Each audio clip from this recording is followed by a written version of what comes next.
Assalamualaikum warahmatullahi wabarakatuh. Bismillahirrahmanirrahim. Alhamdulillahilladzi an'amana bi ni'matil iman wal islam wa man 'alaina bi risali nabiyina Muhammad sallallahu alaihi wasallam. Asyhadu an la ilaha illallah wahdahu la syarika lah wa asyhadu anna Muhammadan 'abduhu wa rasuluhu alladzi la nabiyya ba'dahu. Rabbi shrah li sadri wa yassir li amri wa hlul 'uqdatam min lisani yafqahu qawli. Allahumma inni a'udzubika an adilla wa dhalla zilla wa zalla aw adlima wa dhalama wa ajala yajna alayh. Bapak Ibu dan saudara sekalian yang dimuliakan Allah, kita pada pagi hari ini akan kembali mengkaji kitab Hayatus Sahabah, dan topik atau pembahasan yang kita akan bahas adalah terkait dengan kewaraan dan kejujuran Nabi serta para sahabat Rasulullah SAW. Dan ini kita ambil dari pembahasan beliau, yaitu Raddun Nabi al-Mala, bagaimana Nabi mengembalikan harta atau menolak ya untuk menerima pemberian. Nah, sebelum kita mulai, mari kita bacakan surat Al-Fatihah. Yang pertama kita bacakan untuk al-mu'allif kitab ini dan juga untuk guru-guru kita semua, ya, termasuk salah seorang sahabat Al-Fakir dan juga Pisan yang 2 pekan lalu dipanggil Allah. Kemudian yang kedua keponakan yang pekan lalu, hari Ahad yang lalu dipanggil Allah Subhanahu wa taala, ya, juga merupakan santri kami di Ma'had. Semoga Allah Subhanahu wa taala memberikan kemuliaan dan kebaikan untuk semuanya, menerima amal saleh dan menjadikan kebaikan dunia dan akhirat al-adiniyah wal kunyatin salihah. Al-Fatihah. Bismillahirrahmanirrahim. Alhamdulillahirabbil alamin. Iyyaka na'budu wa iyyaka nasta'in. Ihdinas siratal ladzina an'amta 'alaihim.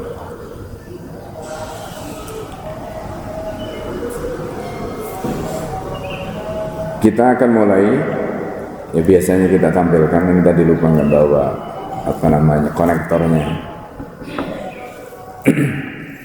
Kita akan mulai dari hadis Ali radhiyallahu anhu fi dzalika. Jadi hadis Ali, kalau sebelumnya adalah hadis Abu Umamah radhiyallahu anhu terkait dengan bagaimana Ali bin Abi Thalib. Nah, sekarang kita akan membahas tentang bagaimana Ali menceritakan Rasulullah SAW. Bismillahirrahmanirrahim. Hadis Ali radhiyallahu anhu fi dzalika. Hadis Ali mengenai hal ini. Wa indal Askari an Ali radhiyallahu anhu qol. Dalam riwayat Al-Askari dari Ali radhiyallahu anhu qol berkata, qala Rasulullah sallallahu alaihi wasallam. Baginda Nabi Muhammad bersabda, atani malakun. Seorang malaikat mendatangi aku, kata Rasulullah. Dalam riwayat yang lalu kita sudah singgung. Jadi malaikat Jibril itu datang bersama Israfil. Ya, malaikat Jibril itu datang bersama Israfil menghadap Rasulullah sallallahu alaihi wasallam. Karena melihat Rasulullah sallallahu alaihi wasallam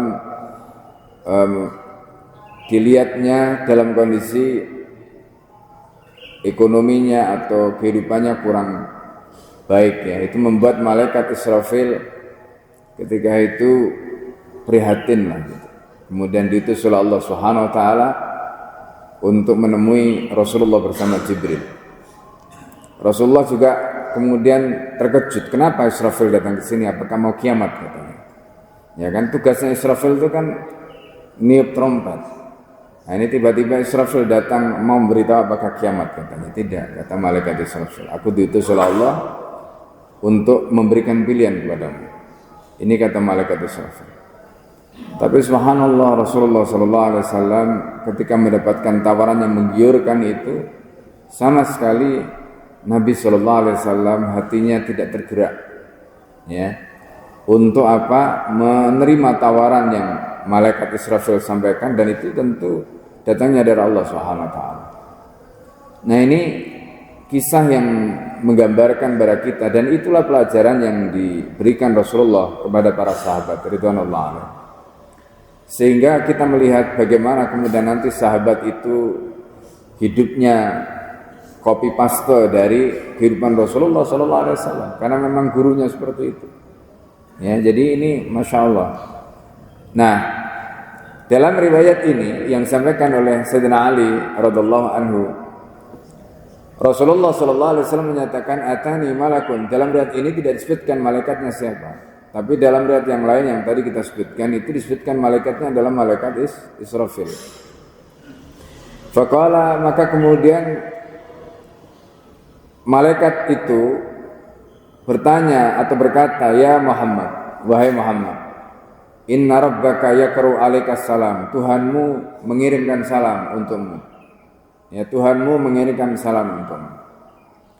Wa yaqulu, kemudian Tuhanmu ya mengatakan in syi'ta, atau ini malaikat ya, yang malaikat ini kan dia tidak berani nambah-nambah ya.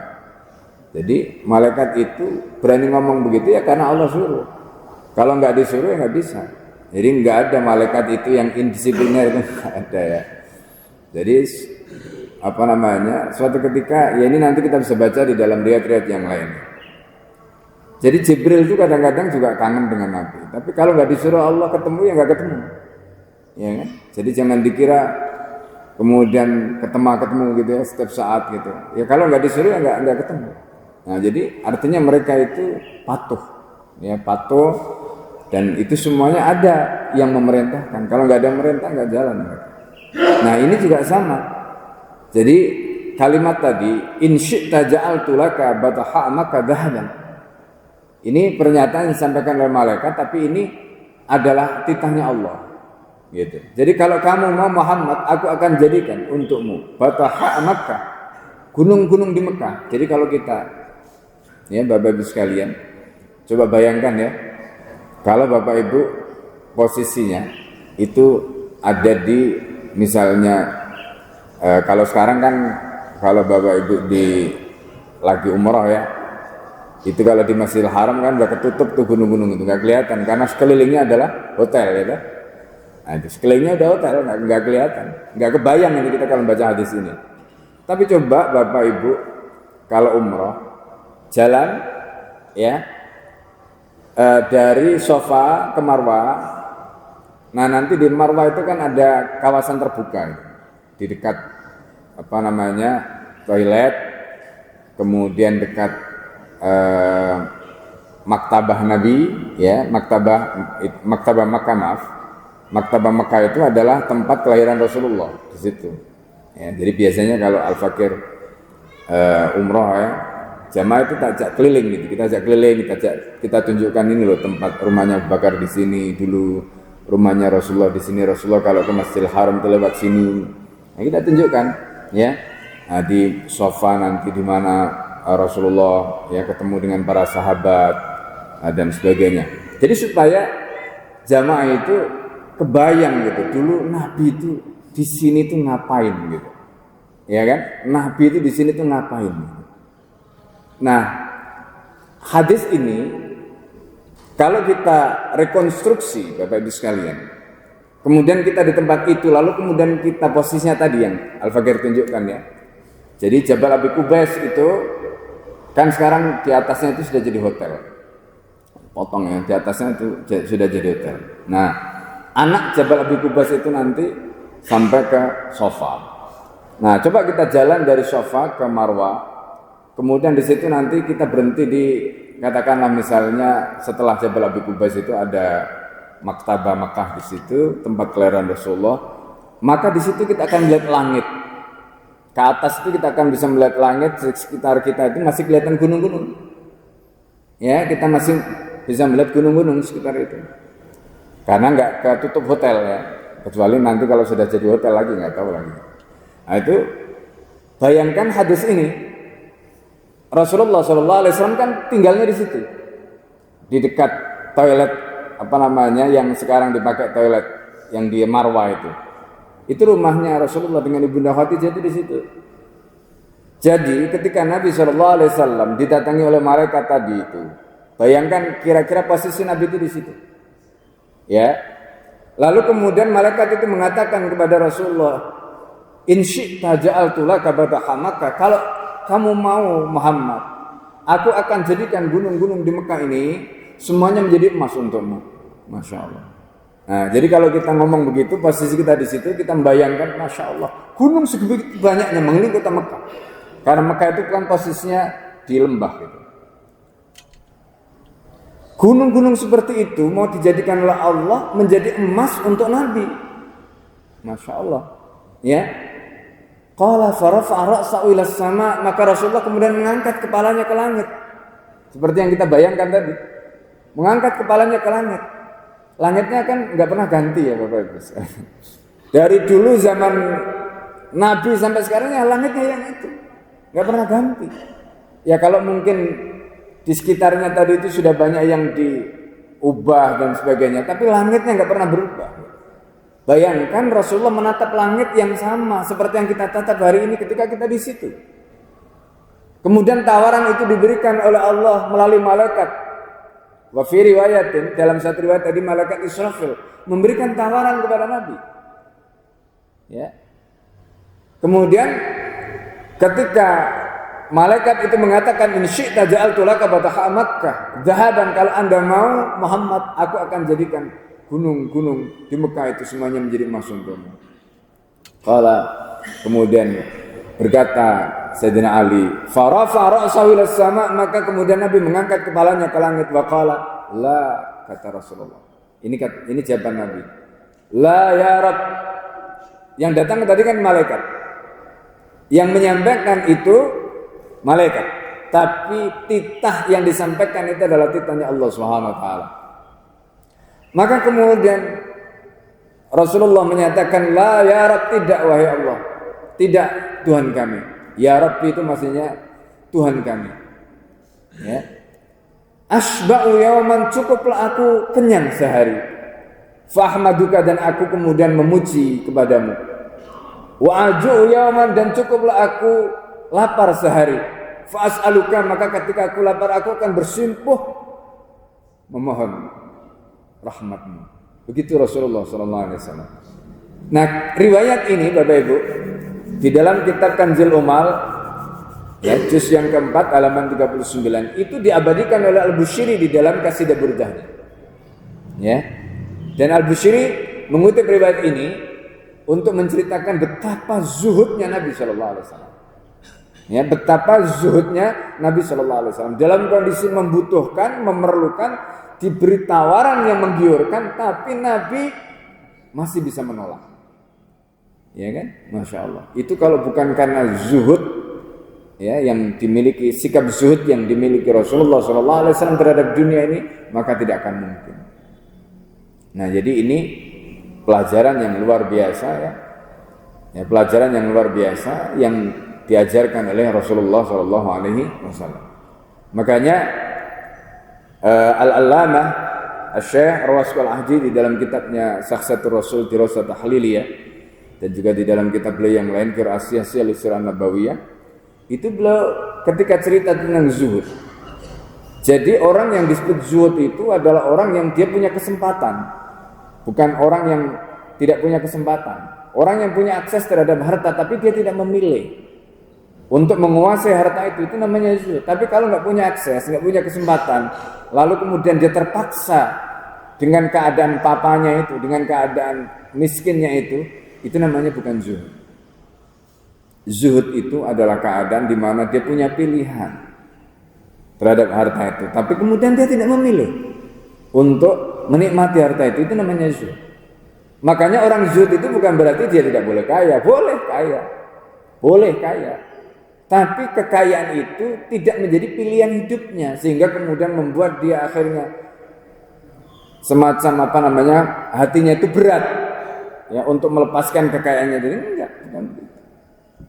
Ya, jadi orang yang zuhud itu orang yang dia boleh kaya, tetapi ya dia tidak keberatan sedikit pun ketika hartanya itu ya diperlukan diminta oleh Allah, diminta oleh Nabi, dibutuhkan oleh Islam, itu nggak keberatan. Nah, itulah orang yang zuhud. Nah, jadi ini yang ditunjukkan oleh baginda Nabi Sallallahu Alaihi Wasallam. Kemudian kisah yang kedua, nah itu tadi kisah tentang bagaimana kezuhudan dan kewaraan Rasulullah Sallallahu Alaihi Wasallam.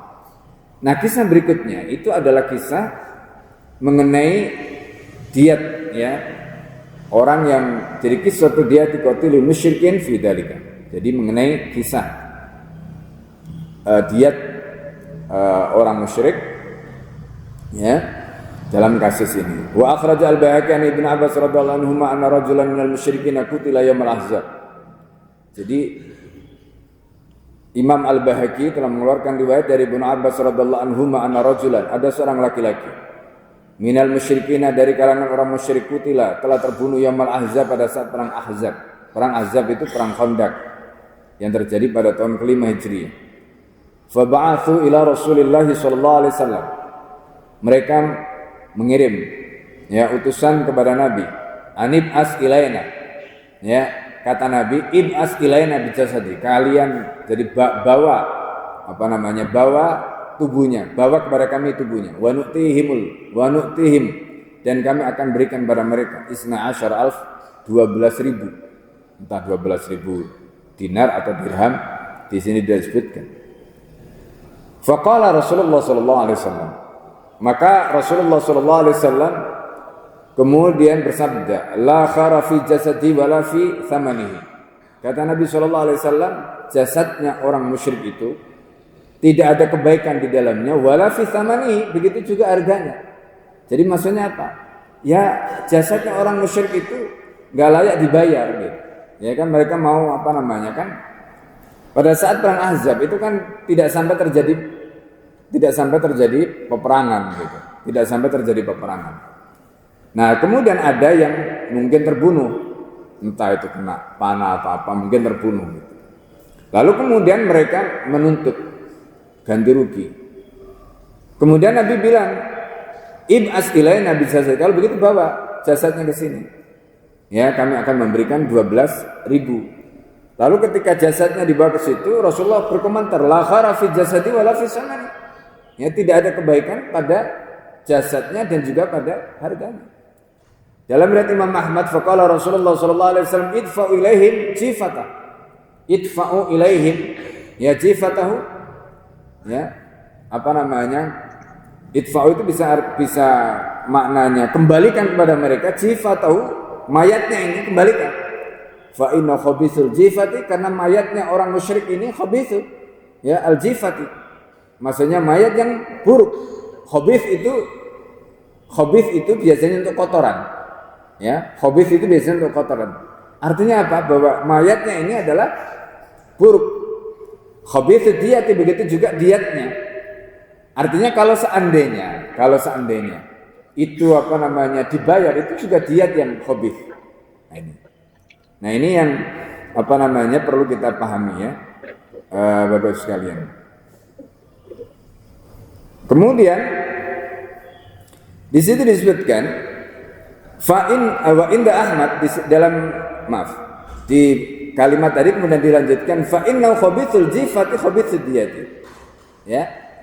Jadi mayatnya itu khabith, kemudian diatnya juga khabith. Falam yaqbal minhum syai'a, maka Nabi tidak mau menerima. Jadi apapun dari mereka. Wa akhrajat Tirmidzi aidan, kemudian At-Tirmidzi meriwayatkan juga. Wa qala gharibun, dan riwayat ini adalah gharib, kada fil bidayah, ya. Kemudian inda Ibnu Abi Syaibah an Ikrimah anna Nawfal atau Ibnu Nawfal taradda bi farasuhu yaumal Khandaq. Nah, di situ disebutkan bahwa Nawfal atau Ibnu Nawfal itu jatuh dari kudanya pada saat perang Khandaq. Fakutila, kemudian dia terbunuh. Fa ba'asa Abu Sufyan ila Nabi bidiyatihi, maka kemudian Abu Sufyan itu mengirim kepada Nabi dengan diatnya tadi. Berapa? 100 unta. Jadi Nawfal ini terbunuh pada saat perang Khandaq, jatuh dari kudanya. Jadi kita bisa membayangkan, ya, orang musyrik pun mereka itu sportif, ya. Jadi kalau misalnya ini kan istilahnya itu perang yang ya bisa dikatakan bukan perang dalam arti seperti perang Badar gitu yang sampai berkecamuk. Ini masih dim-diman gitu. Ya, dikepung kemudian tidak terjadi penyerangan apa-apa. Nah, kemudian ada kasus di situ di mana cerita Naufal atau Ibnu Abi Naufal tadi itu jatuh dari kudanya pada saat perang Khandaq tadi. Lalu kemudian terbunuh akibat jatuh tadi. Abu Sufyan sebagai pemimpin Quraisy ketika itu mengirim kepada Nabi membawa diatnya ya berupa 100 unta. Nah, ini kisah yang lain. Lalu fa'abar Nabi SAW, Nabi tidak mau menerima diat itu. Jadi diat yang diberikan oleh Abu Sufyan untuk membayar ya atas meninggalnya Naufal tadi nggak diterima. Wa qala, kemudian kata Nabi, khuduhu, ambillah. Fa inna khabithid diyati. Ya.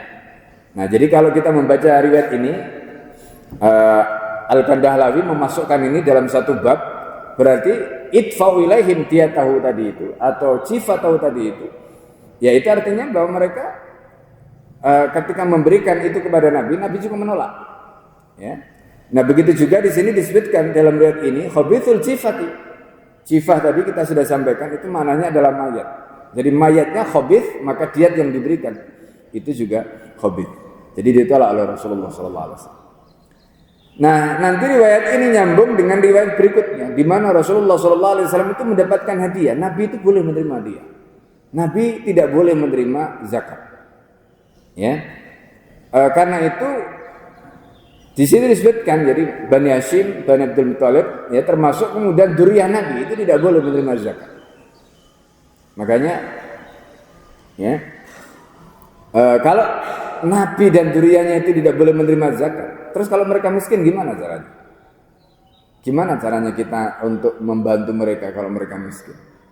Nah, ini pertanyaannya. Maka ada pos yang lain. Ada pos yang lain yang kita bisa buat untuk membantu Ahlul Bait. Gitu. Untuk membantu Ahlul Bait. Jadi selain pos zakat, karena zakat tidak boleh. Nah, ini makanya Bapak Ibu hati-hati. Karena dzurriyyah Nabi itu tidak terputus. Ya kan? Kata Rasulullah, kullu nasabin inqata illa nasabi. Semua nasab itu terputus kecuali nasabku.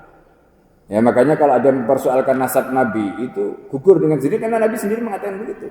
Kullu nasabin inqata illa nasabi. Semua nasab terputus kecuali nasabku. Ya, yang lagi rame-rame kasus Ba'alawi. Itu otomatis ya.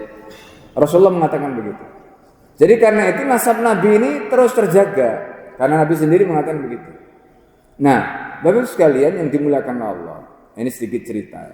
Jadi kalau kemudian kemarin ada yang rame soal soal tes DNA, kemudian pakai metode ilmiah, itu nggak bisa, Pak. Ya. Jadi metode ilmiah itu adalah metode yang hanya berlaku untuk benda mati. Ya, tidak bisa berlaku untuk pemikiran, nggak bisa metode ilmiah itu. Benda mati itu misalnya begini, ini air ya. Air ini kalau direbus dengan kadar panas sekian derajat, ya perlakuannya sama, maka dia akan sama, hasilnya sama, ya berapa menitnya sama. Itu metode ilmiah. Karena itu ciri metode ilmiah itu ada yang namanya mulahadhah, pengamatan, dan yang kedua itu ada namanya tajribah, eksperimen. Itu metode ilmiah. Nah, yang namanya pemikiran, seperti kalau kita bicara misalnya begini, DNA itu bisa diuji, ya meskipun akurasinya itu ya kadang-kadang kan bisa sekian persen ini mendekati gitu. Ya kan tidak bisa 100%. Nah, DNA itu hanya bisa membuktikan hubungan. Jadi misalnya begini, orang itu ketika anak hasil zina dites ya, nanti DNA-nya sama dengan bapak biologisnya, bisa saja. Tapi pertanyaannya, apakah dengan DNA tadi itu bisa membuktikan nasab? Tidak bisa. Nasab itu ditentukan dengan pernikahan yang syar'i. Itu. Tes DNA itu hanya bisa membuktikan dia punya hubungan dengan ini, boleh atau bisa. Tapi dia tidak bisa membuktikan hubungan nasab. Karena di situ terkait dengan apa? Riwayat pernikahannya. Zaman dulu nggak ada buku catatan nikah. Atau kalau misalnya orang itu sudah meninggal, kemudian buku catatan nikahnya sudah nggak ada, terus gimana cara mencarinya? Nah itu makanya kemudian yang menentukan apa? Riwayat. Oleh karena itu, ilmu ansab, ilmu nasab itu adalah ilmu yang menjadi bagian dari sakofah, bukan sains. Ilmu nasab itu adalah ilmu yang menjadi bagian dari ilmu lughah. Kalau di dalam bahasa Arab itu nanti ada 12 cabang ilmu. Salah satunya adalah ilmu nasab, gitu. Ya, ilmu nasab, dan itu hanya dimiliki oleh orang Arab, nggak ada orang yang lain yang memiliki itu. Genealogi itu hanya membahas DNA, tapi bukan nasab. Itu berbeda. Ya, jadi ini mesti dipahami. Kadang-kadang karena mungkin kita nggak belajar ilmu nasab, akhirnya terpengaruh dengan cara berpikir. Padahal ini hal yang nggak bisa kita pakai. Ya, metode ilmiah nggak bisa kita pakai untuk bicara untuk ilmu nasab tadi. Itu nggak bisa. Karena ini beda, ya. Yang satu benda mati terkait dengan mulahadhatun tajribah dari eksperimen, yang satu terkait dengan riwayat, gitu. Ya, yang satu terkait dengan riwayat, kesaksian, pembuktian, ya, dan sebagainya. Nah, ini yang kita perlu pahami. Nah, kembali kepada pembahasan tadi, ini sekedar spill saja sedikit, ya. Jadi supaya kita punya landasan berpikir. Nah, kemudian Bapak Ibu sekalian yang dimuliakan Allah, jadi nasab Nabi itu tidak terputus. Kalau nasab Nabi itu tidak terputus, berarti keturunan Nabi itu sampai hari kiamat akan ada. Pertanyaannya kemudian, kalau mereka tidak boleh mendapatkan zakat sebagaimana Nabi, lalu kemudian mereka boleh mendapatkan hadiah. Nah, ini yang perlu kita catat. Nanti ada riwayat di situ. Jadi Nabi boleh menerima hadiah, tetapi Nabi tidak boleh menerima zakat. Begitu juga keturunan Nabi.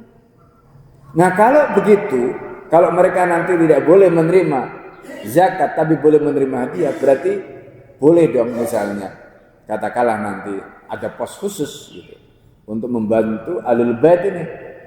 Kan kalau misalnya di Baitul Mal itu ada pos zakat, ya.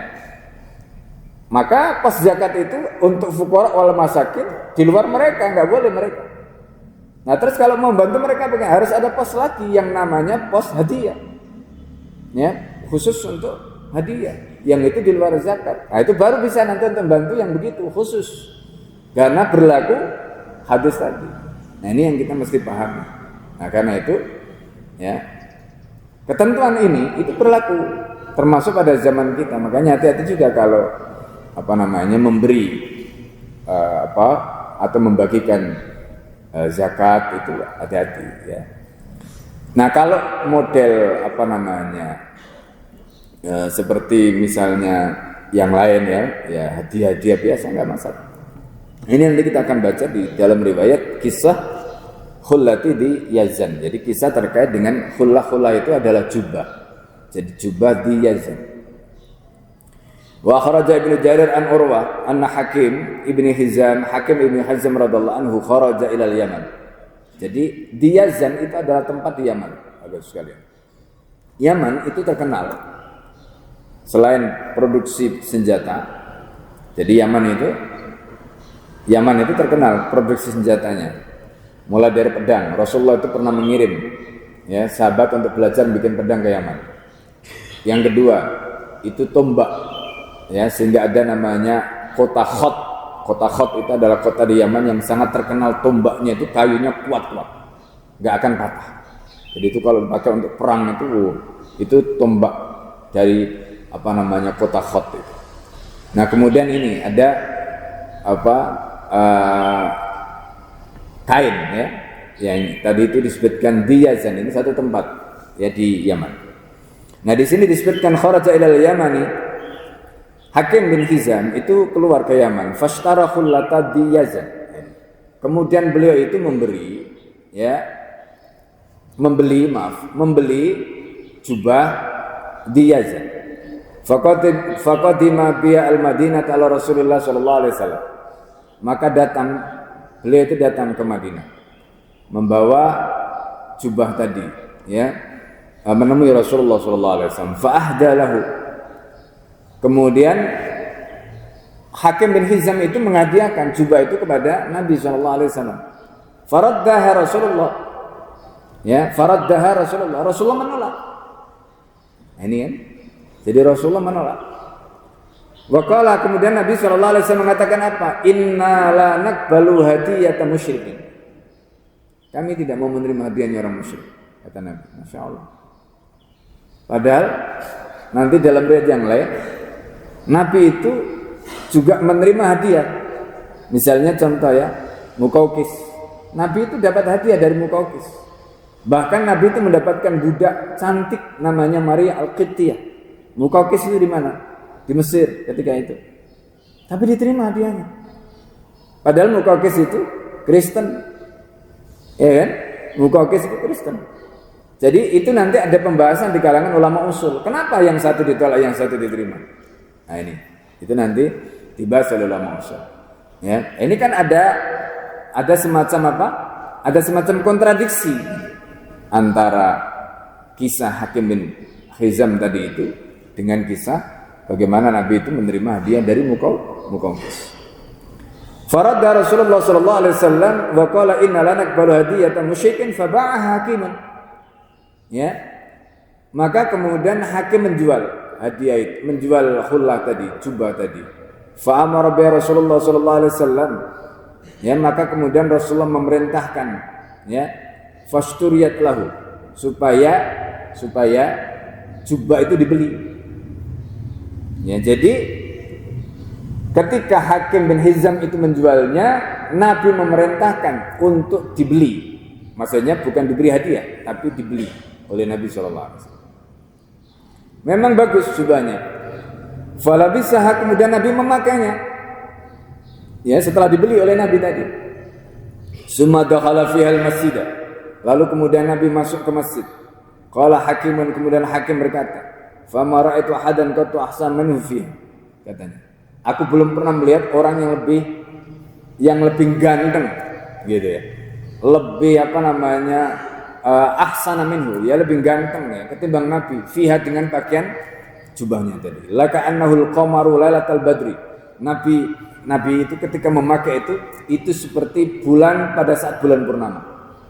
Fama malaktu nafsi hina ra'aitu, dan aku ketika melihat Nabi seperti itu tidak bisa menguasai diriku. Maksudnya terkagum-kagum. Nah, itu kisah Hakim bin Hizam.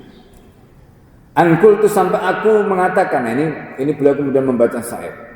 Ma tandurul hukamu bil hukmi ba'da ma bada wadihun du ghurratin wa khujulin. Ma tandurul hukamu bil hukami. Maksudnya ya, tidak ada penguasa yang jadi tidak ada penguasa yang kamu lihat dengan kekuasaannya ba'da ma bada wadihun, setelah tampak begitu jelas du ghurratin wa khujulin. Ghurrah di situ itu menggambarkan, jadi ghurrah itu kalau dalam bahasa Arab itu adalah warna putih di wajah, ya. Khujul itu disebutkan, ya, itu terkait dengan putihnya kulit, ya, putihnya kulit. Jadi maksudnya apa? Rasulullah itu kan orangnya kulitnya putih bersih, sampai kadang-kadang saking putihnya itu sampai kelihatan wajahnya merah merona gitu. Itu Rasulullah. Saking bersih. Ya, saking bersih. Apalagi wajah Nabi itu selalu kelihatan berseri-seri karena wudu, ya. Itu Rasulullah sallallahu alaihi wasallam. Jadi kelihatan wajahnya itu memancarkan aura, ya, yang luar biasa. Makanya di sini disebutkan tidak ada penguasa yang kamu lihat dengan kekuasaannya setelah begitu jelas, ya, dughuratul khujulun, yang memiliki wajah dan tubuh yang putih bersih. Nah, ini pujian Hakim bin Hizam. Idza qayasuhu al-majd arba alaihim.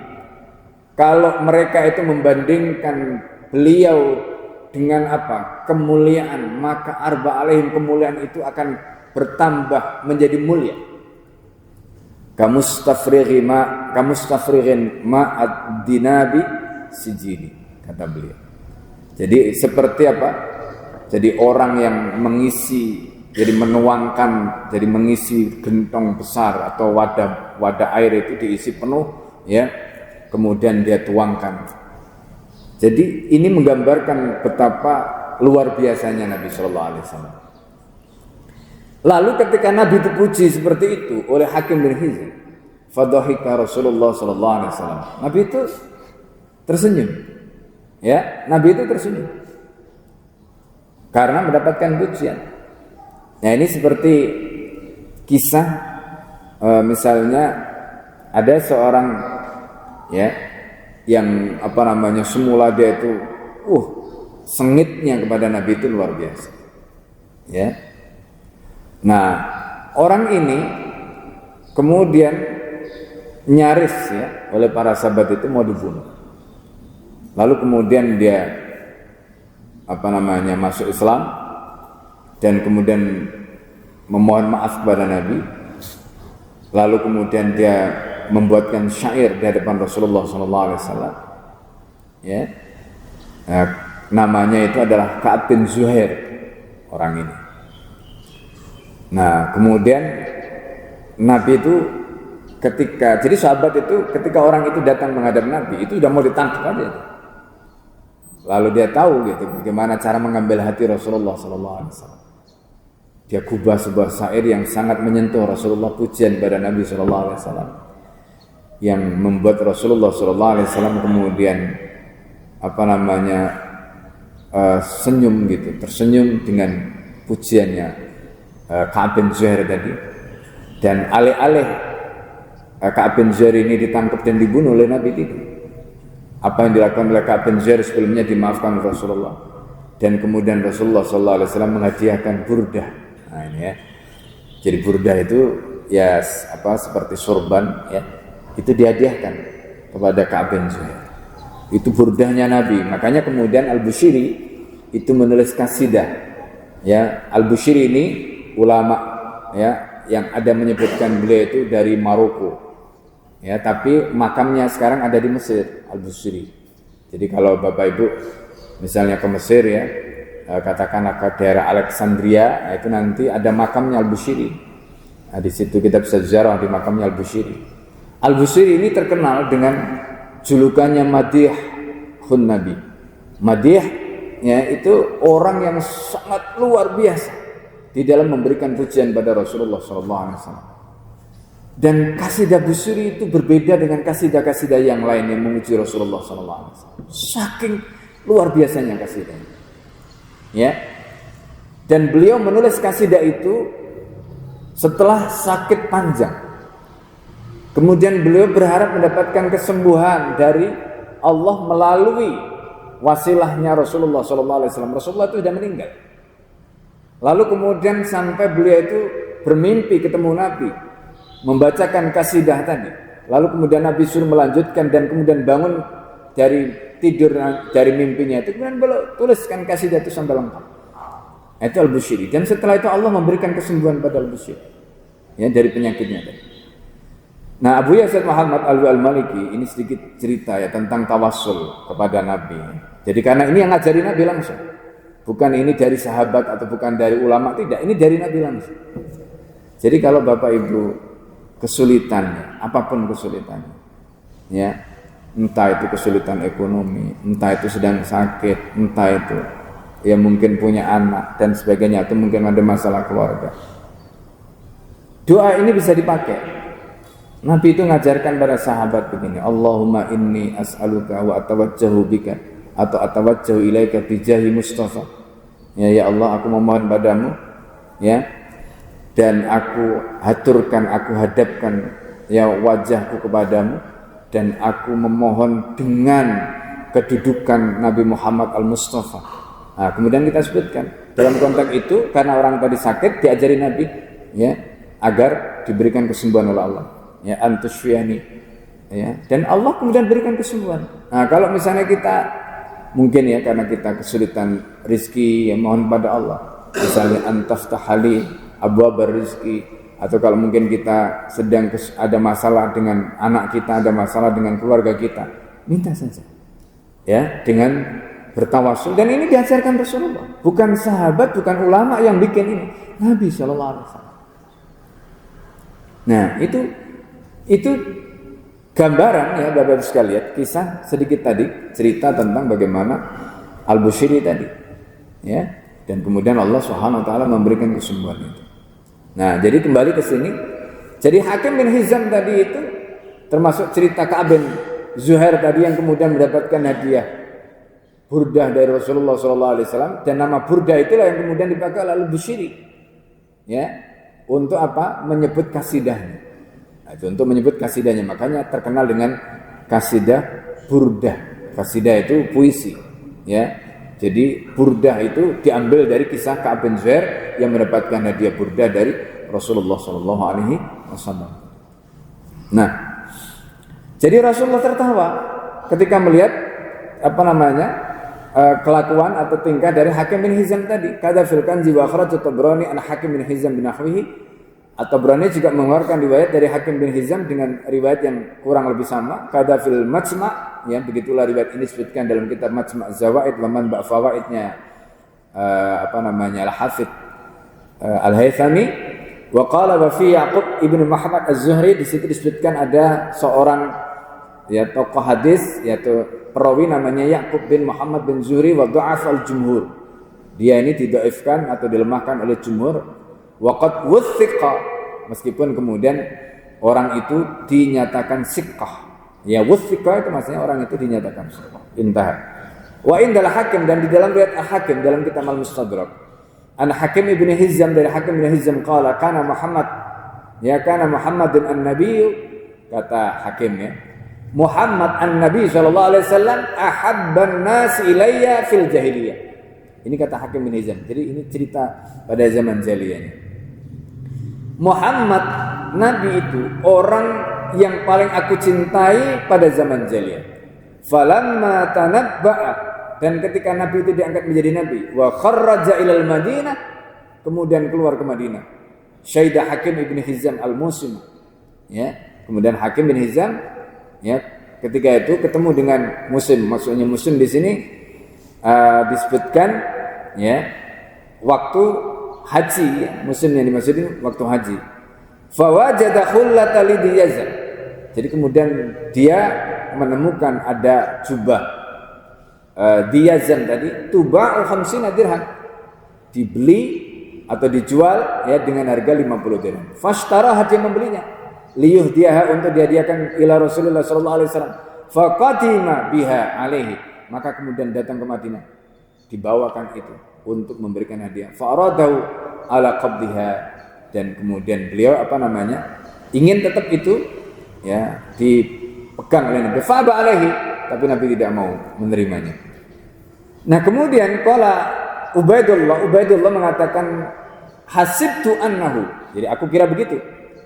Ya, qala inna lanaqbalu minal musyrikin syai'an. Ini kata Nabi, ya, kami tidak menerima apapun dari orang musyrik. Walakin in syi'ta akhadnaha bis saman, kalau Anda mau maka kami akan bayar harganya. Jadi Nabi tidak mau diberi hadiah oleh orang musyrik, tapi kemudian Nabi beli.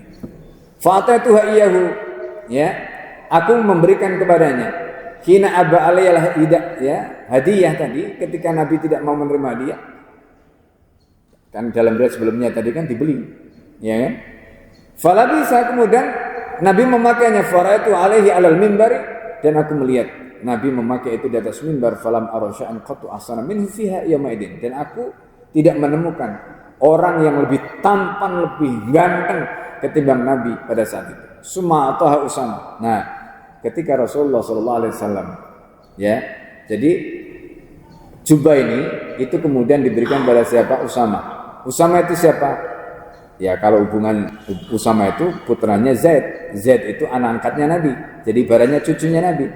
Tapi Usama ini adalah putra Zaid bin Harisah dengan Ummu Aiman. Ummu Aiman itu siapa? Pembantunya Rasulullah. Ya, pembantunya Rasulullah. Jadi Zaid bin Harisah itu menikah dengan Ummu Aiman. Dari pernikahan dengan Ummu Aiman punya anak namanya Usama bin Zaid. Nah, kemudian di situ disebutkan fara'aha hakimun ala Usama. Jadi setelah diberikan pada Usama, jubah itu dilihat oleh hakim, dipakai Usama. Faqala ya Usama, hai Usama, anta talbasu khulata diyazan, kamu memakai jubah diyazan katanya. Qala na'am. Iya, karena Usama diberi oleh Nabi sallallahu alaihi wasallam. La ana khairun min diyazan. Aku ini lebih baik daripada diyazan. Wal abi khairun min abihi, ayahku lebih baik daripada ayahnya diyazan. Wala ummi, dan ibuku, siapa? Ummu Aiman, lebih baik khairun min ummi daripada ibunya diyazan. Qala Hakim fantalaqtu ila Makkah, aku kemudian bertolak ke Makkah. U'ajibuhum biqauli Usama, aku membuat mereka terkagum-kagum dengan kata-kata Usama. Wa qala al-Hakim maksudnya al-Mustadrak, yang menulis kitab al-Mustadrak, wa hadha hadisun sahihul isnad wa lam yukharrijahu wa qala ad-Dabi sahih. Jadi hadis ini sahih isnadnya, ya, tetapi Bukhari dan Muslim tidak mengeluarkan. Ad-Dabi mengatakan bahwa hadis ini sahih. Wallahu a'lam bissawab. Sampai di sini Bapak Ibu sekalian, ya, yang bisa Al-Fakir sampaikan karena sudah masuk waktu syuruk. Tapi sebelum kita akhiri, seperti biasa, kalau ada yang mungkin ingin bertanya atau menyampaikan sesuatu dari penjelasan tadi, silakan.